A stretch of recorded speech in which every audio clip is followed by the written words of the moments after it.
Hey guys, what's up? Welcome to episode 2. Today I have someone super special, someone that I admire a lot. He is a super important person inside this whole entire club of replay. I don't know anyone that doesn't like him. Everyone loves him. I love him. And today we have the real Nacho Garcia. Hello, everybody. Hello, Stevie. Thank you for having me. That was a really good intro. That was a really good intro. It was. Yeah. Nacho, I'm super excited to have you on this because I've always admired you, like I said, and I think you're a super important person for this whole entire club and the community. And the paddle community over there is what it is because of you. And truly, everyone that I've talked to, everyone that talks to me, everyone loves you. I've never heard one bad thing about you, which is a huge accomplishment in life. If no one has any bad things to say about you. Oh no, that sounds like lies, but no, yeah, it's been awesome working here. It's been awesome building the community, building just the paddle awareness in general. Working here at Replay has been from day one just something awesome. Are we allowed to curse here? Yeah. Oh, it's been fucking awesome. Fucking Like awesome. just beauty. I mean, it's been a beauty journey. I mean, talking about wild ride.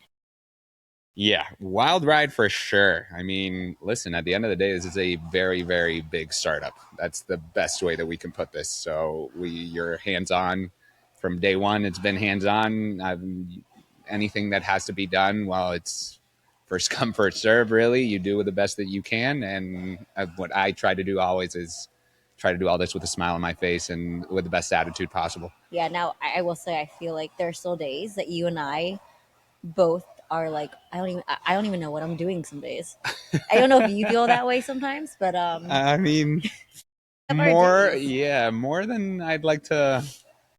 It's tough. So there's some days where I feel like a total noob, like at everything. Like I feel like everything's new and all that. But I think it's just part of the process. And you learn. There's days where you learn. There's days where you learn more, and then there's days where just things kind of flow and they seem easy. And there's harder days for sure. But I think it's the roller coaster of life. There's no easy job, really. Even you might have a passion for whatever, but there's good days and bad days and everything. Yeah, I mean, I think this wild ride is more about the biggest learning era of our life. One of the biggest. I mean, in this capacity of like what we're doing. I mean, talking personally, just about me for sure. I mean, I'm very new to the whole paddle world, paddle scene. I used to play ice hockey. That was my sport. So this has been it's truly something where I have been learning from day one, and I'm still learning till today, and I'm still going to learn in the next years coming, or however time I have left in the paddle world, which I hope is a long time. Okay, so let's just right now for everyone at home watching, let's talk about this. Paddle or padel? All right. Please. All right. Tell everyone. I say paddle.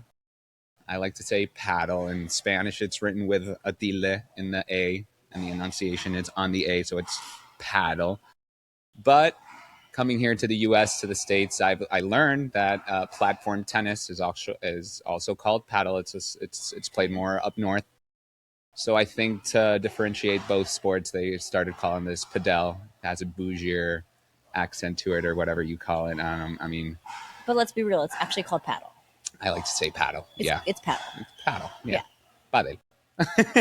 So what I tell everyone is that when someone has a Spanish accent, they're saying paddle in theory, like if you had an American accent, but with your Spanish accent, it sounds like padel. How? Padel. I play padel. Yo juego al padel. See. It sounds like padel. Yeah, no. but you're saying paddle. Yeah. Okay, that's my whole point, though, is that you're actually saying paddle, but with your accent, it sounds like. I mean, listen. Say it again. Padel. Paddle. Padel. Paddle. Yeah. Yeah. This guy's got. I mean, listen. At the end of the day, call it whatever you want. The important thing is that you play and you try it. Yeah, try it out. It's fun. It's crazy addicting. That sport is it's ridiculous. I started playing just with friends, like from time to time, just to not play hockey and do something else active. I started doing that. I did it more with my family, and then started doing it with my friends, and then actually started getting competitive and started training, practicing, and that's kind of how all that brought me here. But it's nuts. It's paddle, not padel. Okay, so let's talk about you and your background before paddle. So before paddle, without diving too deep into You me, can dive as deep as you want. no, I competed. I played ice hockey for a long time, since I Professionally. was professionally, in a sense, in a way, in Spain. So I grew up in Spain, in Madrid. I started playing hockey when I was 8 years old. That's why I first started ice skating and all that. And I don't know how I started playing hockey really, but they just kind of said, "Hey, you want to play hockey?" I said, "Sure." And then one practice, so our goalie wasn't there, and they said they needed someone to play goalie, and I said, "Yeah, I'll try it for sure." This is when you were 8. And this is when I was like 8, 9. Yeah. So you've been a goalie for like your whole career. Mostly, yeah, pretty early. I think I started playing goalie when I was 9. But I would mix and match. There's some matches I would play player, and then other games I would play as a goalie. What was if you're playing on like field? What is your position besides goalie? I started off as forward, then I moved my way a little bit more into the defensive position since I started playing more goalie. And then I kept being a goalie. Being a goalie is awesome. It's so cool. So your hips hurt right now. The hips. I mean, let's not talk about my hips. I have 50-year-old hips. Being a goalie is awesome. Like the gear, that's what took me like right in. I'm like, yeah, the pads, the helmet, the mask, like the whole thing is just awesome. Did you have like any fear when you're in the goal cage? Did you ever have any fear like these pucks are coming at you like hard? Like was it scary or like you just felt protected because you got all the gear? I mean, you feel protected to a point until one puck hits you where you don't have protection, and then it stings, it hurts a lot. It happens a lot constantly. It's same in any competitive sport. Once you learn, you train your brain how to kind of do the opposite. Instead of shying away from the puck, you go for it. You're well protected at the end of the day. Yes, and there's unwritten rules too, where your skate should always be on the ground. You never lift your skate or all that to try to stop the player. There's a lot of common sense too. I mean, you're skating on knives, really, so common sense is a little bit used. It can happen. My brother got cut actually by one of his teammates. The younger one, he still plays, and he got cut by one of his teammates once here. He wasn't scary. Yeah, like he fell in front. They were looking for the puck. He fell in front, and the skate just kind of came up, and it happens. But it's same thing that in pickleball, you can get hit in the eye, and it can be either just a hit or an actual injury. And same thing with paddle and any sport really. Anything you do, there's always a little bit. It's there is, but it's like a knife, like you said. So just like that extra little. I mean, yeah, it's a contact sport at the end of the day. Everything's faster. Everything's a little different. You played for Spain's national team, correct? I did. That's a pretty big accomplishment. That was very cool. First time I wore the jersey it was awesome. You really feel the pride, like you're part of the team. We used to chant, like before every game, we'd all of us huddle up. We'd sing a song all together in Spanish and just get us going. Can you sing it for us? No. Come on. No. No, we go, pasan los años, pasan los jugadores, es por un sueño que vamos a luchar. I'm going to end it there. No. It kept going. Like, we'd pump ourselves up. We'd end up jumping all around. But the best part was first game day where they put your jersey on and you have, like, Team Spain on there, the whole flag and your name in the back. So cool. It was really cool. It was super neat. Under 18s was the first time I played for the national team. How long did you do this for the national team? The national team, first time I played in the national team, I think it was 2012, 2013, maybe. Until I retired. And my last tournament was with Team Spain, and it was 2024 in Croatia. Oh, that was only like a year ago. 2 years ago. We just started 2026. Well, April 2024. April 2024, that's where I think that's where I started my whole paddle career, let's call it. Okay, so let's get into that. So you retired from hockey. I retired from hockey, focused more on work. Actually, I worked at a bank. I worked in the finance were you in Boston? Did I make that up? I studied in Boston. I did my last 2.5 years of college in Boston at Endicott College. I finished there, but I wanted to go back to Spain. I retired, and then I decided to experiment a normal life of working, and then after work, don't do sports, just go to a bar, drink some beers with friends. go out or just hang out or go home and relax and watch TV. I got really nervous. It wasn't really for me. I was never used to it. Every time I did, if I was done with school or done with work or done with whatever, I would go, I would have practice, I would work out, and I would get back home at like 12:30 in the a.m.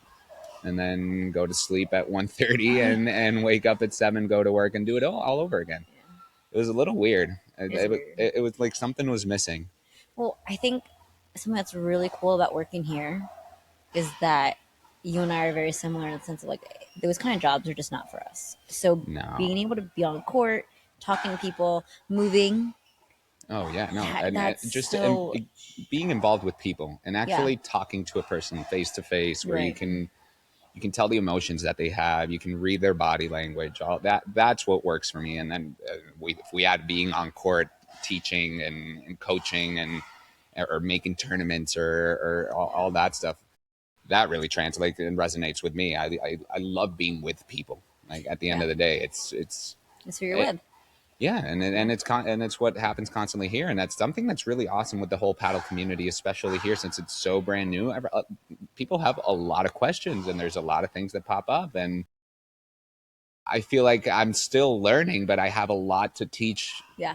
Like I have a lot of information to give, and it's pretty cool because like people here are very nice. They all want to learn, and they understand it's a new sport, and they all want to bring in their own ideas and have their own mindsets and all that. And I just think it's awesome. Replay really Brings people together. It really does. Yeah. I would say paddle right now is what pickle used to be when pickle was like first becoming like big. It was new to everyone. Everyone was really excited about it. Everyone wanted to learn. There's a lot to learn. Mm-hmm. Obviously now pickleball's changed a bunch. But I think with paddle, there are so many levels to paddle where it's not like pickleball, anyone can play the sport. They can try the sport, but I don't think everyone can get to a kind of level where everyone in pickleball can get, right? So a beautiful thing about pickleball is the entry level is a little bit lower per se, but listen, paddle at the end of the day, you don't have to be a great athlete to be able to play it as well. You can play for fun. You can bring the level down. What I think paddle brings is a lot.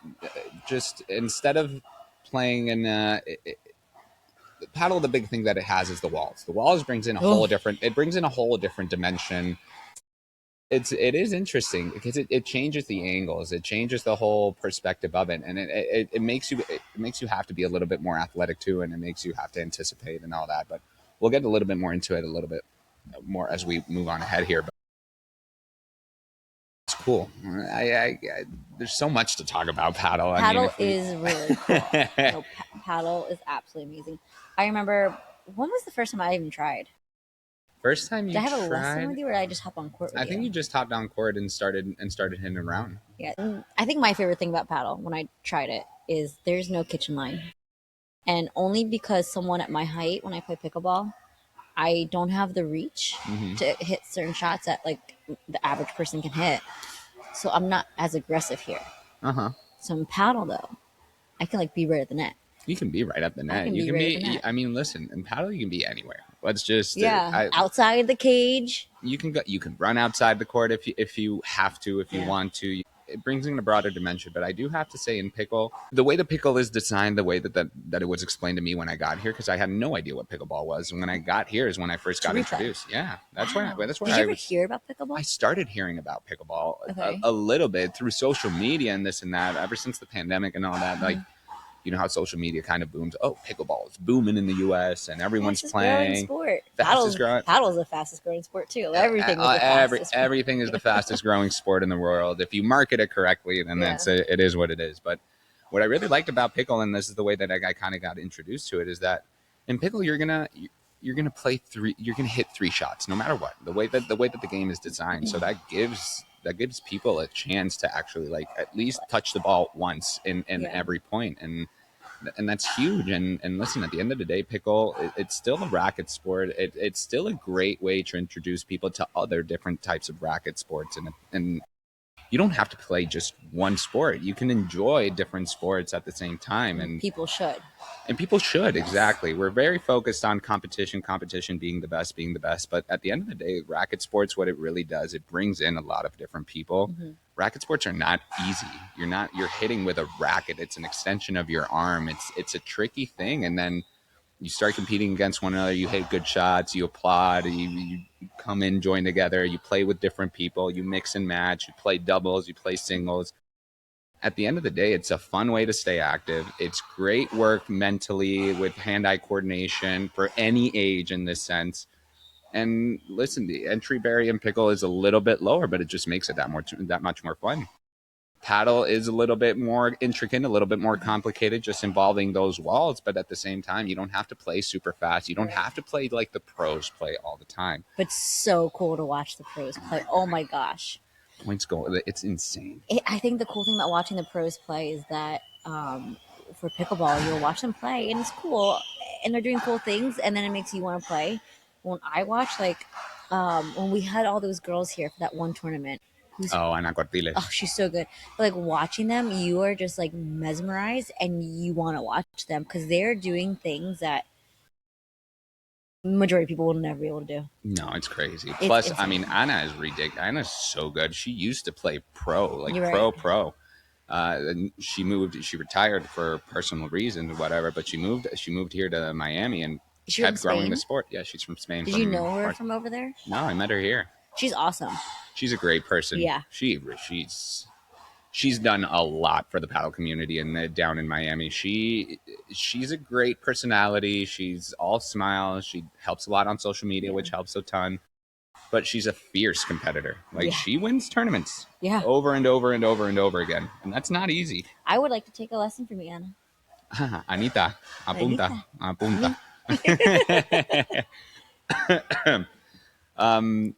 But no, listen, at the end of the day, what we offer here at Replay, just kind of circling it all back to, at the end of the day, this is the Replay podcast. Replay.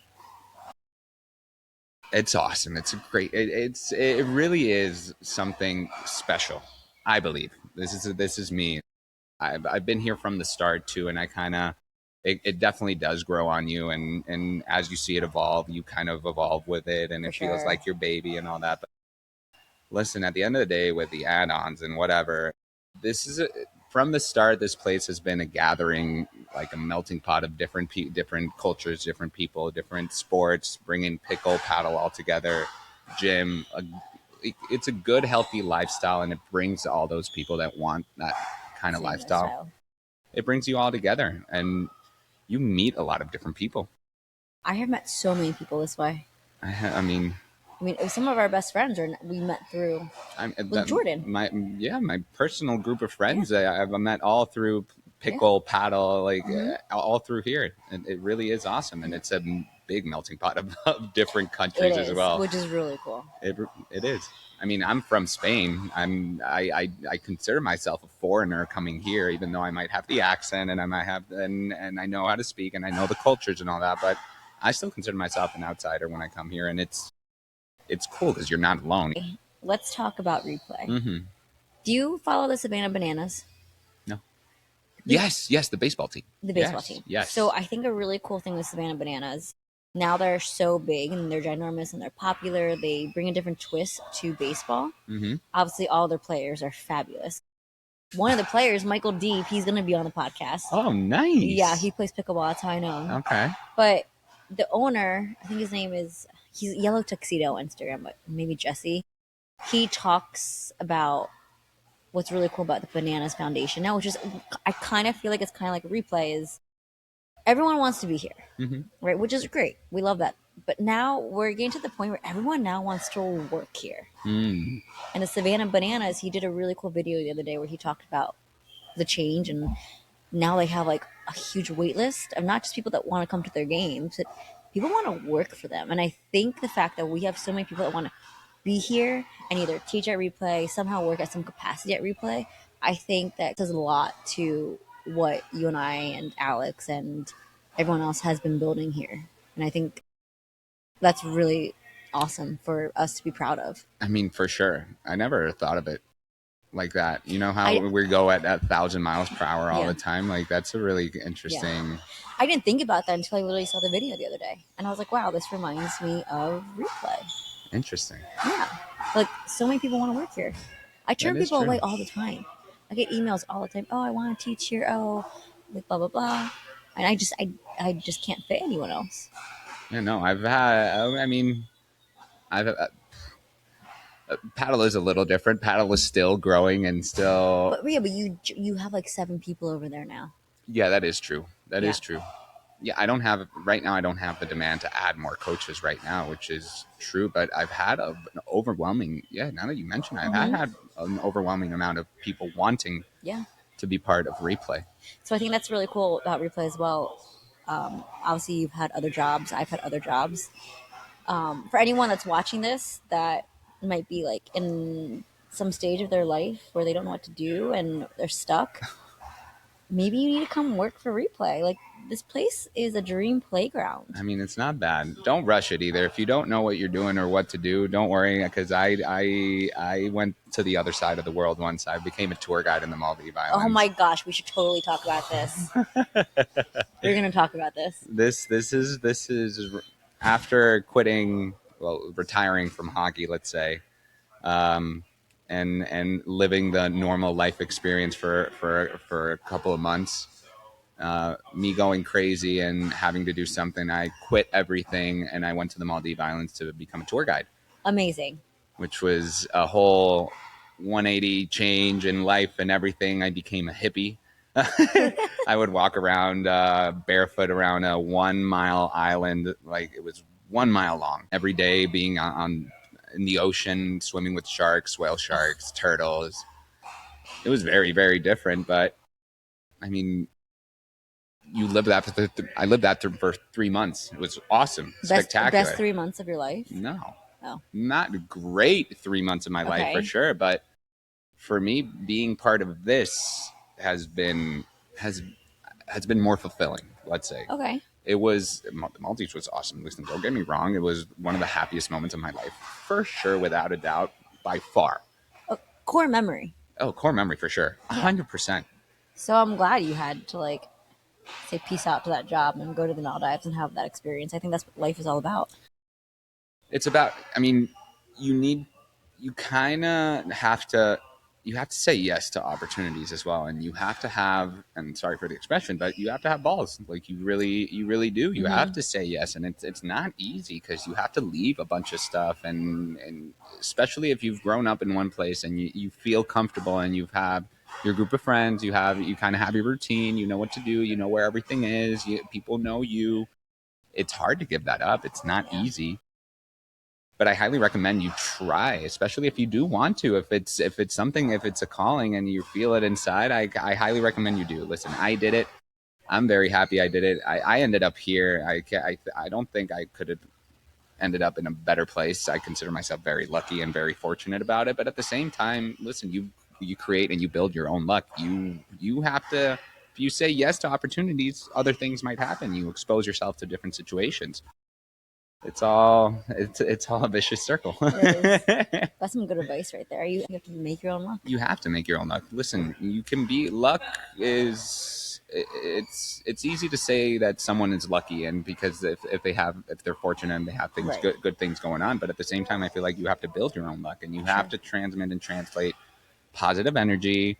If you want something good to happen to you, you have to be in a positive mood and in a positive way. Because if you want something positive to happen to you and you're not giving out that positive energy, it's never going to come. And it's not because it's not going to come. It's just because your outcome is like the way that you're envisioning it has a negative focus instead of the positive one that needs. But I don't know. This is more like no. This is great. This is just kind of. These are the things that made me like moving here and exposing myself to a new culture, to a new place, to a new community and a new way of doing things. You grow as a person too, and you get to know yourself a lot more. Yeah, especially doing it by yourself. Well, I don't think I never did anything by myself, really. I was fortunate enough to meet really good people that helped me along the way. Wouldn't you move here like solo? Yes, I was lucky enough. My older brother lived down in Miami. Okay. He helped me out a bunch to start, and super thankful for my family too, because I have a great support system there. But at the end of the day, when I got here too, listen, Cliff, your number one podcast Cliff, interviewer, he's right there, actually. Yeah, right there. Cliff was one of the first people I met coming here, and he was nothing but nice. And yeah. There's a big age gap and all that, but every time I saw Cliff here, it's calming, it's warm. He made you feel like you were at home. Yeah. And listen, that's something that Replay has given me. Like this is where I'm very emotional and sentimental, because Replay it's opened up its arms to, like, it helped me move to Florida, outside the Palm Beach area, where Boynton Beach, where we are right now. It's made it a whole lot easier for me, and it's given me a support system of people I care about now that I would have never met if I didn't have it. How did you even get the job at Replay? I kind of lied my way into it. Hey, fake it till you make it. So I played paddle for a while, but like actually started practicing, competing, and all that. I was 2 months in to that whole process of starting in Spain. Playing in Spain. I came here to visit my brother because I wasn't working. I was right off the job of the Maldives, and I didn't want to go back to an office job and do anything of that sense. So I came and visited my brother, and he lived in Miami. He was in the whole paddle area. He was working for Reserve. So I came here, I visited, I was here for a month. I got to know some people. I saw how the world worked here, the paddle world was working and all that. It was very exciting. I did want to be part of it. Never found the opportunity, and then went back to Spain. Kept playing, kept competing, started developing myself there, because I had a feeling inside where I think I was going to be part of the paddle community worldwide. Okay. And then I was lucky enough to meet Guillermo Fixman. Guillermo. I owe him a lot. My brother met him, and he set up an interview. I came and did the interview with G, and he saw me play for Replay, for Rally at the time. Rally. Rip. So he was working there, and I came. I visited him. He was very nice at the beginning and all that, and he introduced me to the Endy family, which we all know. And that's where I had to lie a little bit and be like, yeah, no, I've been playing paddle for 3-4 years. I competed. I did this tournaments and these leagues, this, that. I mean, but at the end of the day, they just fake it till you make it. I mean, yes and no. You got to be able to back it up at the same time. You got to put in the work. But listen, they told me they hired me because I had a good smile and they liked my energy, and that's pretty much how it all happened. You do have a good smile, and your energy is amazing. Thank you. So I'm pretty sure you're a great hire. I mean, we're making it work. We are making it work. So okay, let's do some favorites here. Okay. All right. Shoot. What is your favorite thing to do at Replay? Go for the spa. Oh, expand. Please expand for our audience who might not be here, might not know all of our offerings. So we offer a lot of things at Replay, a lot of different things. But for me, the number one is right when I'm done with my day, before going home, I make sure I take my solid 40 minutes in the spa where I have my whole routine set up. I do 8 minutes in the steam room. Get nice and sweaty, sweat everything out, and then I hop in the cold plunge. If I'm having a good day, I'll hop in the very cold one. If I'm not having the best day, I'll hop in the less cold one. I do a minute max. I can't do more. It's too much. And then I hop in the sauna, and I'm there for 20 minutes until I'm almost fully dehydrated, and then I shower and go home. Do this every day? I try to, yeah. I try to. There's some days where you just leave a little too late and you can't do it, but I definitely try to do that every day. Okay. It's the best wind down for me. And I actually get to talk to a lot of the members in the spa in a different set. Like I'm not on the setting, yeah. Yeah, I'm not in the paddle court and all that, even though the talk might be paddle or might be this and that, but right. I'm in a more calmer environment, and my mind is a little bit more switched off. I get to tune out a little, and you actually get to talk to the person person to person, yeah. not as a worker. And remember when we used to do computer work and we used to sit in the spa area? Oh yeah, we did that a couple times. Yeah, it's a great place to hang out. It's calm. The lighting is good. Yes. It does give that good vibe. It's kind of like the yoga room. Okay, so the spa is your favorite thing to do. What is your favorite drink here at Replay? Oh, the nacho shake. Oh, the nacho shake. We actually talk about the nacho shake on the first episode. So explain to everyone what the nacho shake is. So the nacho shake is, I stole the shake idea from Tom when Tom was here. You shouldn't tell me that. Yes. So it's called the Tom clean. Shake. And no, it's the nacho shake. Oh. No, but Tom was big into, he was really big into fitness and staying healthy and all that. And he said that the amount of hours that we did, it's crazy that we're not eating in the meantime, and eating was hard. So we started making protein shakes in the meantime, and we kind of created that one. You're the nacho shake. The nacho shake. So it's chocolate protein, peanut butter, oats if it's in the morning, creatine, and collagen. I love that. And oat milk or coconut milk or any milk of your choice. I haven't made it in a while. I haven't had it in a while either. It needs to be on the menu. It's a secret menu. It's part of the secret menu at Replay. Okay, so this is the second secret item that we've talked about on the podcast. The first one is the Stevie special. And now it's the nacho shake. Yeah. No, you gotta. There's a lot of secret stuff around there that it's not. We're not gatekeeping. We just want to make it fun. So if someone comes up to the mez tomorrow that can have a nacho shake, would they know how to make it? I hope. If not, I'm always around. I'm happy to help. The nacho shake. The nacho shake. The nacho shake. Okay, what is your favorite thing to eat here? The Golden Point. That's the chicken one, right? Or is it turkey? Turkey, lettuce, tomato, chipotle mayo, pickles on the side, toasted bread. We have some really good sandwiches here. Wow, the sandwiches are out of this world. And avocado. No, that sandwich is so good. So good. The little spiciness of the chipotle mayo. I must have had that this morning. I finished like Chloe or Alyssa's sandwich, and it was spicy. I always have the same one. It's a go-to. I think it's chicken then. Chicken. I think the match point is turkey. It's really good. What is your favorite sport to play here? Paddle. What is your favorite fitness class to do here? What was the grow yoga one? The one where you die, or the one where you stretch? No, the one that I died. Grow strong. That one. Listen, I did die, but wow, what a workout! What a full-on workout! Yeah. I did die after. During. I feel like that class isn't for the weak, but that class is for anyone who wants to. Oh, if you want to get started too, like that will really set the tone. Class, yeah. Oh yeah. That class sets the tone, and listen, at the end of the day, you can still go at your own rhythm and all that, but no weights, whatever you want to do. I can't remember. Was it Kate or? You probably had either Kate or Jillian. It was Jillian. Yeah. No, Jillian. It was Jillian. Jillian was fantastic. She made everything look so easy, and she had it with extra weights on, which kind of just, you're like, wow.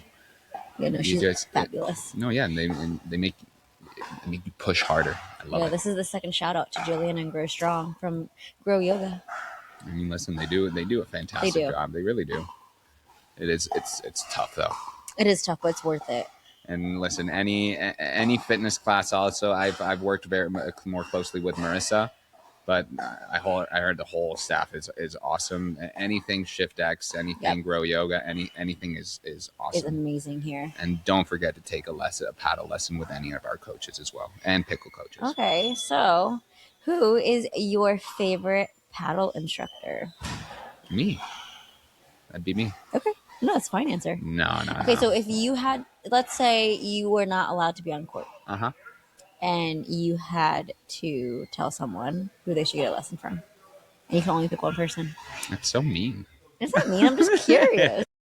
If someone was a brand new beginner, who are you telling them to take a lesson with? Any one of our coaches. If you're a brand new beginner, any one of our coaches is going to do a fantastic job of taking care of you and making you learn the sport and enjoy it. Now, because I know where you're going with this, that's fine. My go-to, he's my guy. I've been working with him the most, and he's helped me out build a program and build a community and help me out. Is Jordan? I was not going there. But so you should never assume. You should never assume, but I do have to say Jordan has been nothing but fantastic ever since day one, since he walked in. He's really gotten involved in the sport too. He's helped me better my game too with my whole smash game and everything. He's a great personality. He's a great guy. He's a fantastic coach, but an even better person.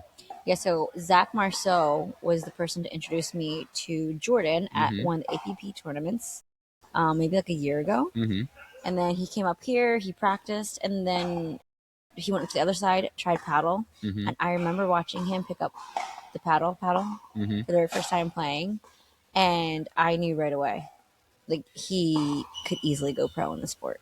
I mean, he's a freak athlete. Let's just start there. He's a freak athlete, but he has the racket skills. He played college tennis, and you can tell as well. He's a really good competitor. He's hungry. He has that edge. I think what's really cool is he could make history in the sport of paddle. Ooh, think about it. And well, he's a Black American. We're gonna throw that card in there. We are gonna throw that card because I think that's super fucking cool. Listen, it is without a doubt. It's such a Spanish sport.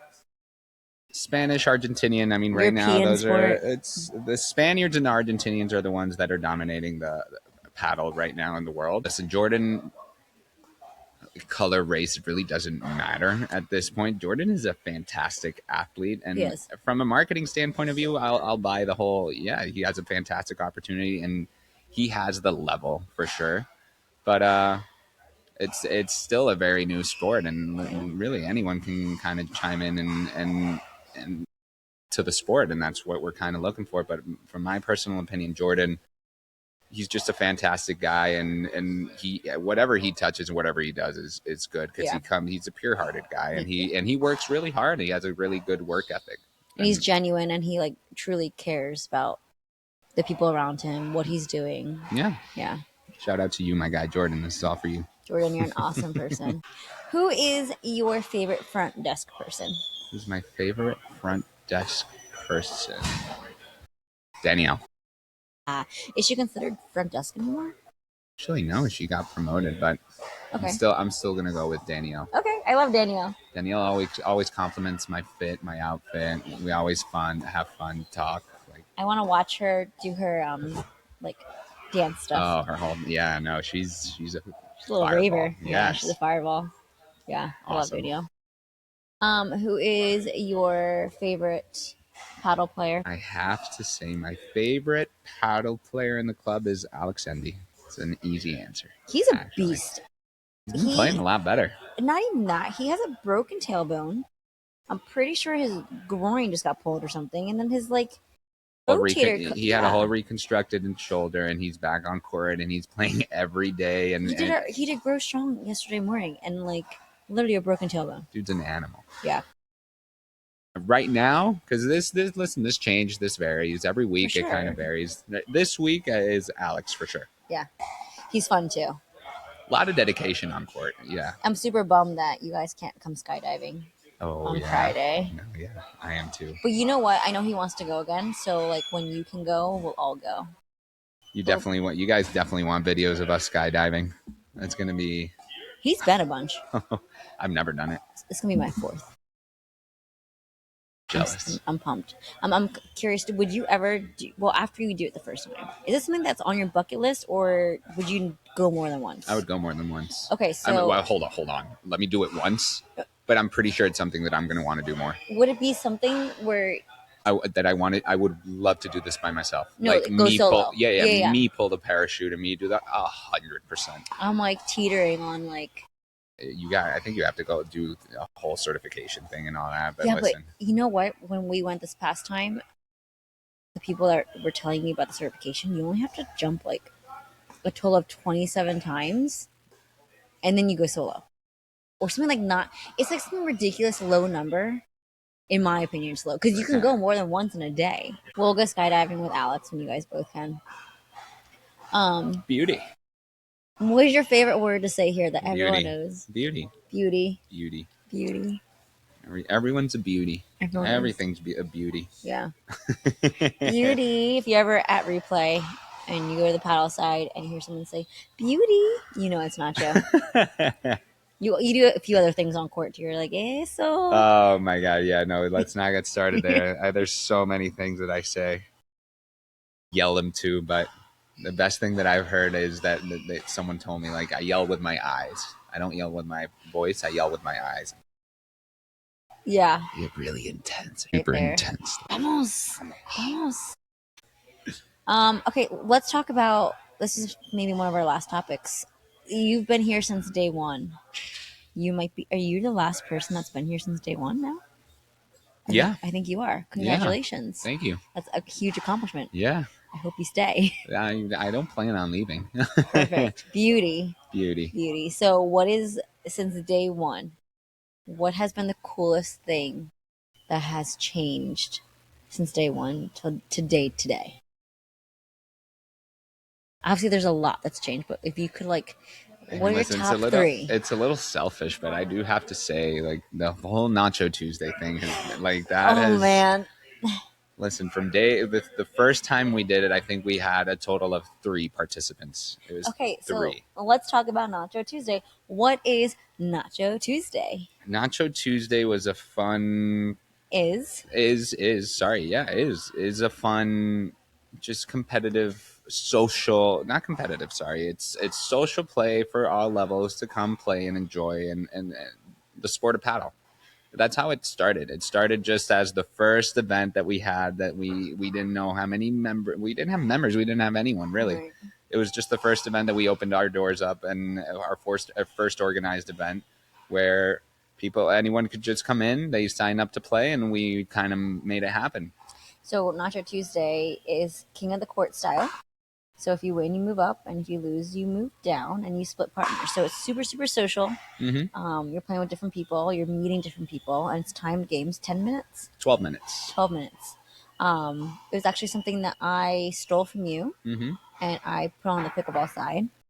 Unfortunately, we don't have it anymore. Oh, well. It's okay. People still come over and have nachos after, which is still awesome. It's part of the whole thing. I forgot about that part. It was the main thing. You can have nachos on the mez after. Yes, the whole idea. With nacho. Yeah. Listen, the main idea was, it wasn't getting nachos. Is actually, I wanted to make paella for the people that attended Nacho Tuesday. I wanted to do it a weekly thing. Here? I buy a paella pan and make it. Yeah, but I feel like a paella pan would feed like 5 people. There's different sizes of paellas. Have you ever been somewhere and, like, if you want to feed like 40 people, they're bigger than me? Yeah, I've made them. Were you gonna get that pan? Yes, I was gonna get the biggest one I could and do it outside. While the idea was, while Nacho Tuesday was going on, I would be making the paella. We actually should do that. Look, we should do an event. Listen, I promise that I will make a paella in an event. Like, that'd be really cool. It's on the list for sure. That'd be awesome. But that's how it all started. It was the first main idea. We just threw ideas out there, and it was I couldn't organize and do it at the same time. So the idea was, once we find someone that can run it, then I'll make the paella. Just things kept adding. Nacho, I think it's time. It's time. We have Camacho now. We have a Camacho, we have a Nacho, and we have a Wancho. And we have a Wancho. Here. We have to have an Nacho night. I think it might be time, because Camacho has been amazing, and he is now running Nacho Tuesday, so It might have to be called Camacho Tuesdays. It might have to change. So now I think that you might be able to make your paella. Yeah, but the paella is going to be, it's not going to be a weekly thing. It's going to be a special event. Very special event. It's going to be a very special event. It will happen. I will make it happen. I promise. All right, so that's your number one favorite thing. Do you have 2 other favorite things that have been like the biggest, coolest difference from day one to day today?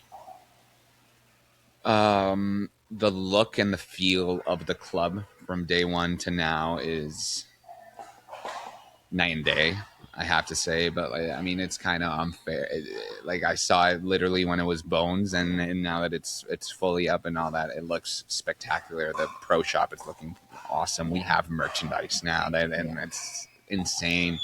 We have our own replay EULA pickle rackets. We're working with DAPS. The courts are full. I did there's so, Stevie, there's so much. I can't, it's the energy and the vibe here is unmatched. It is something special. I believe, at least. It's something that all of us have worked really hard on, and we want to make sure that it's accommodating for everyone.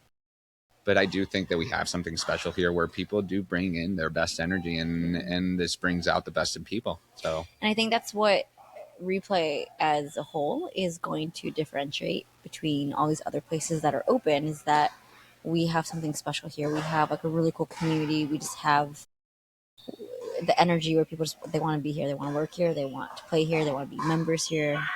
Hopefully we can maintain that. And listen, at the end of the day, where pickle might be a more established sport, but we're talking with all the other paddle clubs too, but not as a competitive. No, Not we as a should be able to competitor, collaborate. it's as a collaborator, exactly. And we, well, I might be giving up a little too much information here, but we might soon start an inter-club league with other clubs for paddle. Do you have to be higher than a noob level to play in this? Yeah, let's say yes, a little bit higher than the noob level, but you don't have to. We're gonna start it off as an advanced and an advanced team and intermediate. So basically, your goal in this interleague is that you want to get better and you want to take your lessons and clinics so that you can try out for the league and like be someone that's on the league that travels to all these other clubs and it represents replay. That's yes. For me, it's more of the sense because listen, at the same time, hockey was a team sport, and I want to have a team replay. I want team replay, and I want people to wear our gear with pride and represent the club and enjoy it and have fun, build camaraderie, and have fun time. The best times I've had in my life was with my hockey team. Like, well, I was very young, but you grow up with them and you do all sorts of activities and being together in a sporting environment where you're helping each other out and you're rooting for your teammate and you're doing the best that you can, and it's something that's very cool. And paddle it sometimes feels like a more individual sport, and pickle does as well. It kind of happens with racket sports. You do have a teammate, but at the same time, you do rely so much on yourself, and it feels individual sometimes. That forming a team and building a team, being part of a team is just, I don't think there's another feeling that you can get, and that's something that competitive sports brings in you. And if I really want a team replay because I want to rebuild all that camaraderie, and I want to relive all those moments and build new ones. How many people are going to be on team replay for the league? So we want at least 10 participants, 10 players for the advanced, 10 players for the intermediates, 6, it's 3 pairs to play during the week.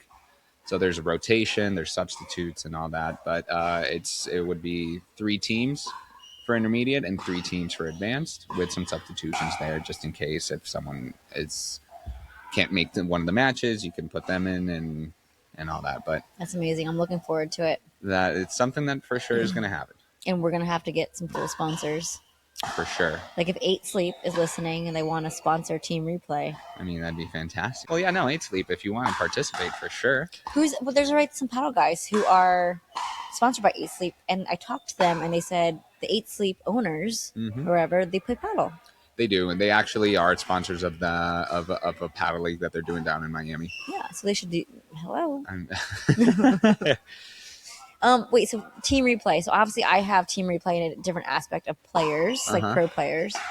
Are you looking to add someone from paddle? Is Sergio going to be welcomed onto Team Replay? Is he on Team Replay? Sergio is actually he's part of our team. Sergio is Team Replay. So I actually, just before us getting the podcast together, we had a meeting with Sergio and talking about exactly that, and how Sergio is part of Team Replay, and then he's part of it, and more things to come there for sure. Yay. But he's awesome. Sergio he really is, and he helps out a bunch in the paddle community as well. He's really helped grow the sport, and he's been one of my closest friends here. I met him here when I was the one that got him into paddle here. He used to play paddle in Spain and all that, but he came and visited here and loved it, and we've been buds ever since. Love it. He's been here longer than I have. Yeah, true. Oh my goodness. Nacho, is there anything else you feel like you want to talk about on the podcast or say for anyone listening? I mean, nothing in particular. I'm super thankful for replay in general. But I'm way more thankful for the people that make replay happen, and that's everyone that comes in every day, not just the workers, but people from the community, the members, the non-members as well. Anyone that comes in and is here and says hi and asks us about any of the sports or asks us about us, and I just really enjoy working here, and I really enjoy being part of the team replay. Yeah, we have some really cool people that walk in the store. I mean, right now on court we have Adam Baldwin, I believe his name is. He's a very famous like ping pong content creator, but also like I think really good at ping pong. He's on court right now filming with Mari Humberg. I mean, the people that come on the paddle side, we have Chris Como. Chris Como comes a lot and plays. Started to get into paddle. We have a couple other names out there for sure. All that's really cool people that come in here. Yeah, all that's really cool for sure. And listen, you get to hang around like pro athletes too, which is always something that's very cool to watch, especially if you're into the sport and all that. I love watching Federico. We're talking about pickleball. Now, yeah, I mean, I'm switching to pickle because I see Fede out there almost every day. Pablo Tellez, Jaume, Ben Johns. I love when you say their name. You say it with such an accent. I say it in Spanish because they're Spanish. I love it. I mean, we have a lot of pickleball players playing paddle. Aiden and Clayton are now over there playing. Yeah. Did they take a lesson from you the other day? Not yet, but I gave them some pointers. They're there every morning right now. I'm seeing them play. Yeah, and they're getting really good. It's fun. I mean, there's a lot of pickleball people converting to paddle. I mean, it's so fun. I mean, listen, it's both sports. You can play both. You don't have to. You can enjoy both. If one you want to be a little bit more competitive, a little bit more professional, do it. And if the other is just a little bit more fun, then do it. But it does translate, and we offer everything here. We do. That's wild. Well, Nacho, thank you for being on here. No, thank you for having me. I'm really blessed, and I think that you're an awesome human, and I love working with you and being around your energy. And we're going to close out unless you have anything else to say. Nothing more to add. Just thank you guys for listening, watching. Thank you guys for making all this happen. And thank you, Stevie, for the whole everything. Same thing, making all this happen, being part. This is a lot of fun. It's a lot of work, but it's a lot of fun. But thank you for always bringing your good energy, everything, and just smiles and making sure we all have a good time here and de-stress a little bit from that whole work environment. Oh, yeah. We like to de-stress. We like to de-stress for sure. Well, we are now officially on YouTube. So this will be on YouTube. And we are officially on Spotify. Oh, nice. So if you don't want to watch us, then you can just listen to us like in the car. So make sure to look out for that. And if you loved this episode with Nacho, make sure you save and replay. Catch you guys later. Bye. That was good. Nice.